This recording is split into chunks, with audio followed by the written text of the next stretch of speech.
Cordial saludo, mi nombre es Alba Tatiana Torres Salazar, estudiante de la especialización en Neuropsicología de la Educación, y la siguiente presentación tiene como fin exponer los temas de la sinapsis y los siguientes elementos que son potencial de acción y de membrana, bomba sodio-potasio, ley del todo o nada y por último sumación espacial y temporal.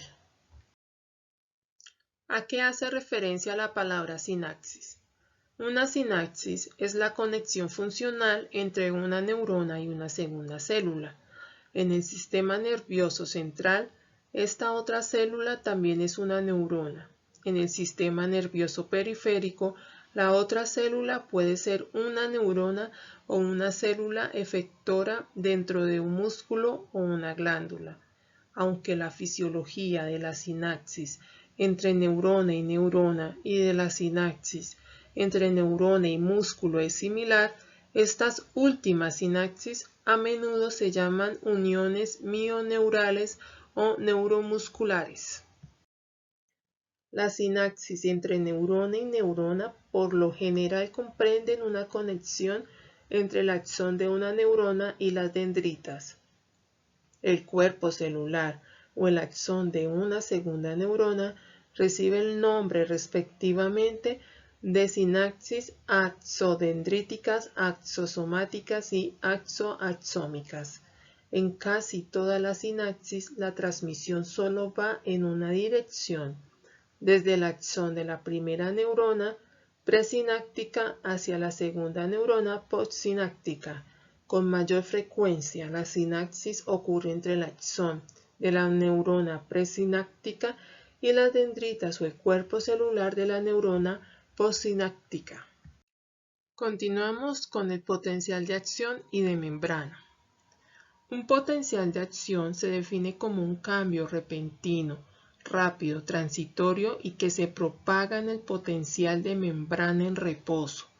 Solo las neuronas y las células musculares son capaces de generar un potencial de acción.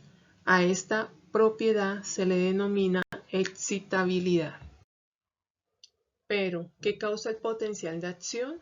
Desde un punto de vista eléctrico, es causado por un estímulo de un cierto valor expresado en milivoltios.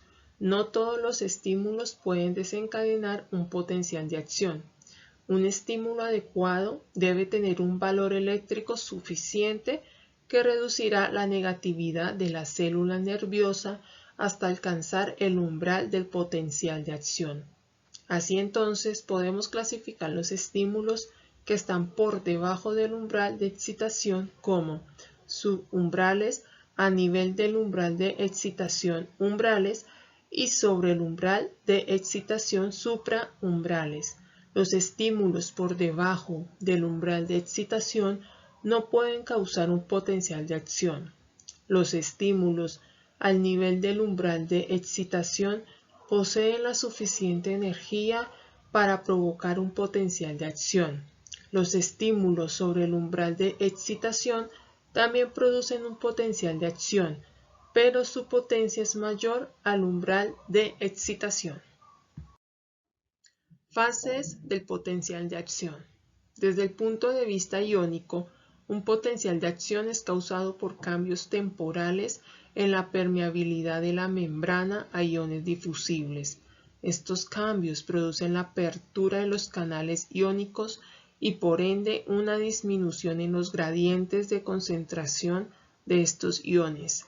El valor del umbral del potencial de acción depende de la permeabilidad de la membrana, la concentración intra y extracelular de iones y de las propiedades intrínsecas de la membrana celular. Un potencial de acción tiene tres fases a saber: despolarización, sobreexcitación y repolarización. Existen dos otros estados en potencial de membrana relacionados con el potencial de acción. El primero es la hipopolarización, que precede a la despolarización.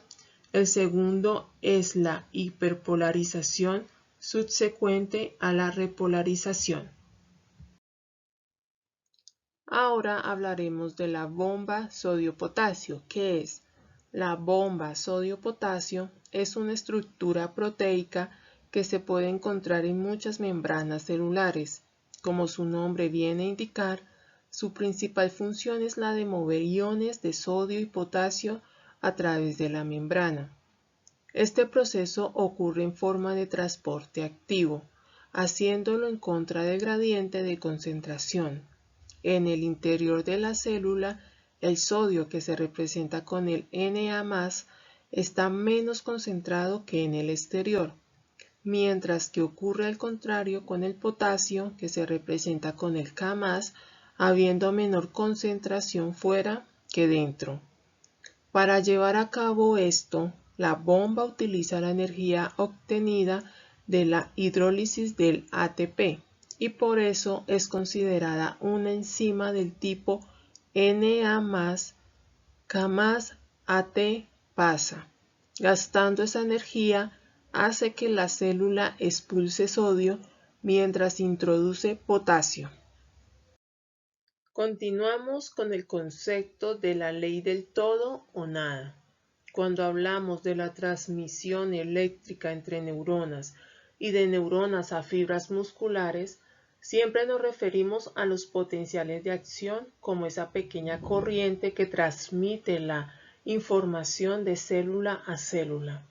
En esta transmisión eléctrica del potencial de acción pueden ocurrir dos cosas: que se dé por completo en toda la célula o que no se dé, pero nunca se dará en parte. Esto es lo que se conoce como el principio o la ley del todo o nada.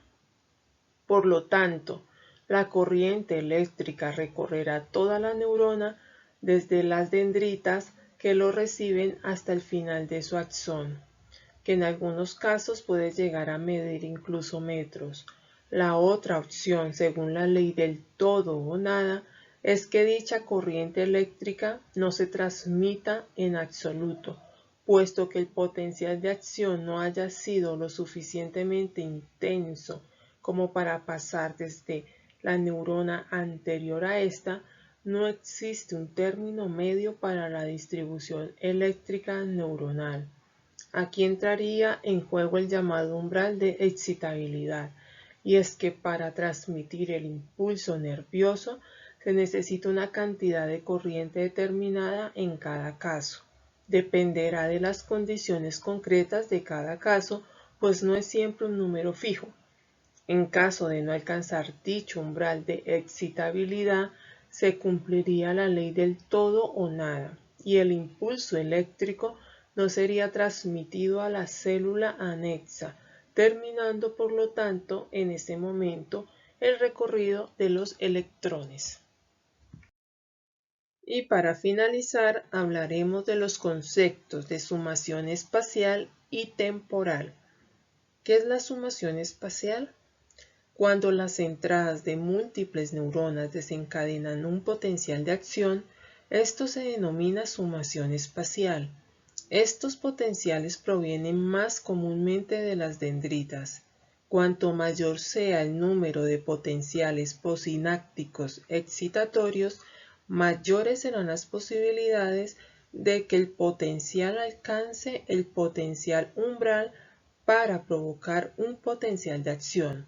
Del mismo modo, cuanto mayor sea el número de potenciales posinápticos inhibitorios, menores serán las posibilidades de alcanzar el potencial umbral para generar un potencial de acción.